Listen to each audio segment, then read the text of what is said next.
Earth observation has already been long established in the development of analytical solutions to support decision makers in the reinsurance sector.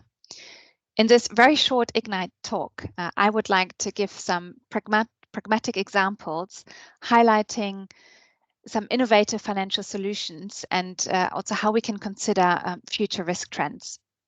With that, I will very briefly touch on the opportunities and challenges in the context of emerging markets and how space technology will only grow in supporting the quantification of climate-related risks.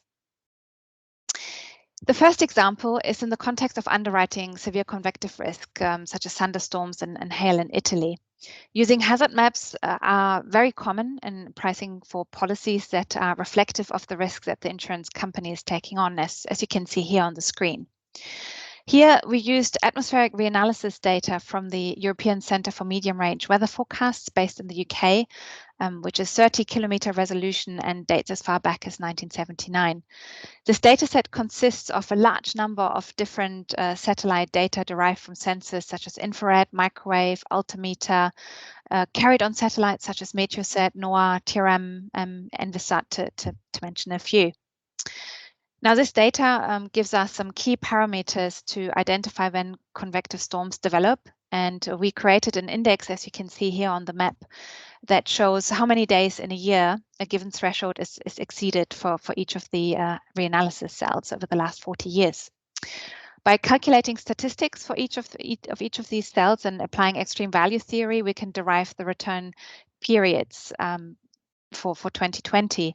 And by looking at the trends, we can then actually extrapolate the hazard forward-looking to give us a picture of what we might expect in the years ahead, as shown in the sequence. The study is interesting because it gives a quantitative investigation of atmospheric perils in the context of climate change and supports our Italian clients in their underwriting strategy, both forward-looking as well as providing better understanding of their exposures to this type of risk. The second example is in the context of developing financial instruments in emerging markets using parametric solutions, which not only offers fast payouts and supports recoveries, but essentially enables structuring and pricing for largely uninsurable risks from an indemnity point of view. In Morocco, the challenge is to capture both long-standing and flash floods, which makes it difficult to detect due to the terrain and satellite repeat times. However, technology now allows us to combine multiple indices and data sources, as shown here on the screen, the water extent and depths using NASA's digital elevation model to reflect floods lasting at least several days, with rainfall from NASA's Global Precipitation Measurement Mission to target flash floods, using damage rate to the depths of water with at a given risk location, and the exposure allows us to estimate the loss amount, and using the 20 years of historical rainfall analysis, we can derive again return period hazard information to define a threshold for payout. In the last example, we're looking at a scheme payout scenario illustrated on a historical event, the Kigali floods in 2019 in Rwanda. And here, the parametric insurance solution is defined based on flood extents combined with design hazard return periods for a given administrative unit.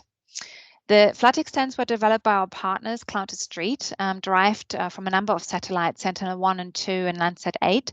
And in the case of the Kigali floods, that was a combination of recorded 56 images throughout the December. The flood extent provide the real-time impact of the event, and combined with the design return period hazard maps, allows us to identify the severity of the flooding. And based on a threshold of the properties affected, the return period bands provide the payout mechanism in essence for each of the administrative units. The challenge with mapping flood hazard are obstacles such as the mountainous, forested, and dense urban areas in the detection. Using flood depths also is very dependent on the accuracy and resolution of the digital elevation model and is operationally, of course, more complex. And there can be inherent basis risk with payouts not covering the incurred losses appropriately. However, these examples do show that by assessing the risk and the optimum severity, we can actually minimize basis risk by using relatively high resolution metrics. So in conclusion, I think in future we will see more of these types of solutions becoming more placed, more streamlined, especially with evolving technology that help to bridge the data gaps and overcome concerns of data capture. And therefore, I really see Earth observation as a critical part in tackling disasters globally and to provide these types of innovative financial instruments to help improve the disbursement of financial support a priori, i.e. before an event happens. Thank you.